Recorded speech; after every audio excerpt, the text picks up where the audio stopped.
So, what's up sa inyo guys? Dumating ako sa Pilipinas ng July 29, 2023 and sinundo ko ng tito ko and mga pinsan ko.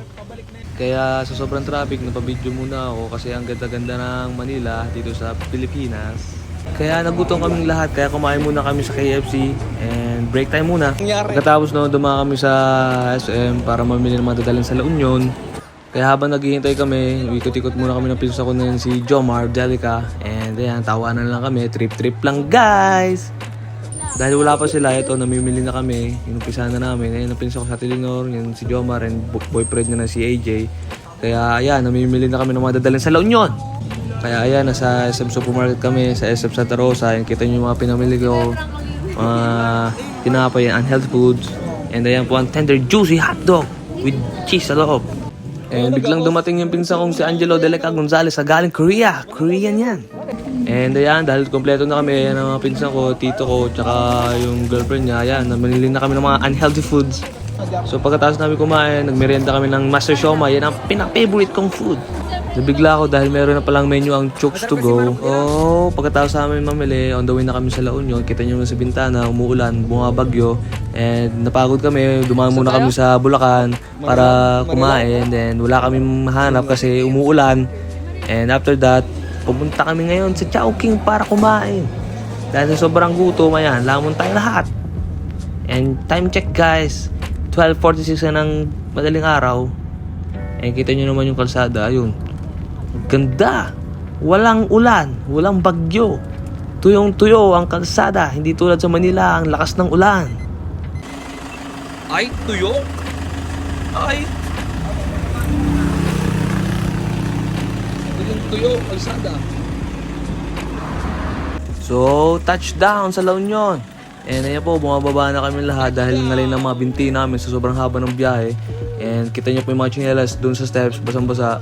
And ayan po, yung transient house na titira namin, 3 floors po yan. And dun po kami sa second floor, mag-i-stay. And binuksan na niya yung likod para i-unload na po yung mga gamit namin. Dahil nandun yung mga maleta at mga pagkain na galing sa supermarket. And yun, kita nyo yung gardenia, baka naman. And ayan po, maleta ko, yung mga damit ko. And yan, kita nyo, natapon lahat ng mga pagkain. Dahil hindi pala natali ng ayos yung box. And then po, si Jomar, tutulungan kami para ayusin yung mga nalaglag na pagkain. Kasi baka makain ng aso. And ito po, sabi ng pinsan kong si Marife, videohan ko daw siya umakit sa place namin. And ayan po, pag-akit namin, makikita nyo yung pinsan kong si Angelo Deleca Gonzalez. Ayan. And ayan po, kulay pink ang kanilang dingding. Sa kaliwa, nandun po yung CR. And doon sa third floor, hindi ko alam sino nakatira. And ayan po, ang kwarto. So 10 people po ang kakasya dyan. Doon sa double deck, up and down, tigda dalawa. So 2, 4, 6, 8. Tapos doon sa extension sa baba, isa. So 10 po. Tapos kita nyo yung pintuan yun sa kaliwa. Nandun po yung CR pa. Binigyan ko sila. Kita nyo naman, pagod na pagod sa biyahe. Halos 15 hours po yata, 12 hours ang biyahe namin kasi traffic. And ayan ang waves. Ang ganda.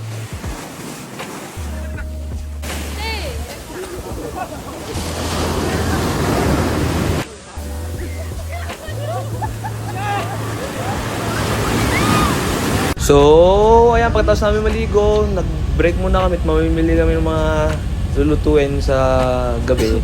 So, pumunta muna kami sa palengke. And ito, may nakita kami pugita. Ayun, dinitignan namin para siyang artista. And ayun, nagulat kami, nag-iiba siya ng kulay. And ewan ko magkano ang per kilo niya. So, ayan po ang kanilang palengke. Ninong Ray! Hoy!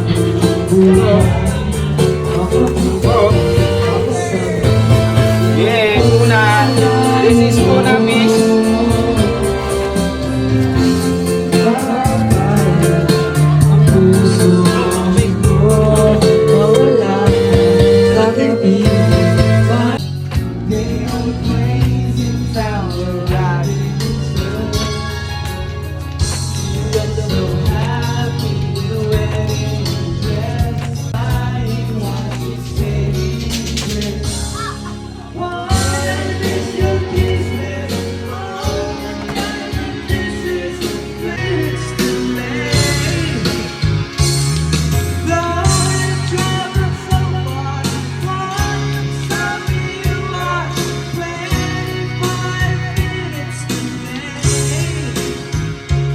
So, puputulin ko muna dito yung vlog ko and please stay for part 2.